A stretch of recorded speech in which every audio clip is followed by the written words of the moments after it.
Drain Razole వెళ్ళాడు. అక్కడ ఏంటంటే చాలా లక్షల ఎకరాల్లో కొబ్బరి తోటలు నాశనం అయిపోతున్నాయి.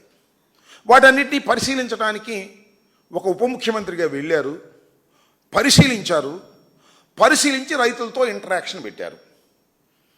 ఎంత తండాలు పడ్డాడయ్యా పాపం, నాకు అర్థం కాలేదు. చూస్తే నాకే జాలేసింది.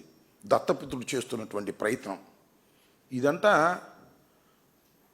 2019 సంవత్సరం నుంచే ఈ ఉప్పు నీరు వల్ల కొబ్బరి తోటలు నాశనం అయిపోతున్నాయి అంటే జగన్మోహన్ రెడ్డి గారు అడుగు పెట్టిన దగ్గర నుంచే ఈ కొబ్బరి తోటలు నాశనం అయిపోతున్నాయి అనేది చెప్పించడానికి ఆయన చేసినటువంటి ప్రయత్నం. శభాష్ దత్తపుత్ర, నీ చంద్రబాబు కోసం బ్రహ్మాండమైన గడ్డి కరుస్తున్నావయ్యా. ఒక్కసారి అది వినిపిస్తాను, మీరందరూ చూడాలని కూడా మనవి చేస్తున్నా. ఆయన చేసిన ప్రయత్నం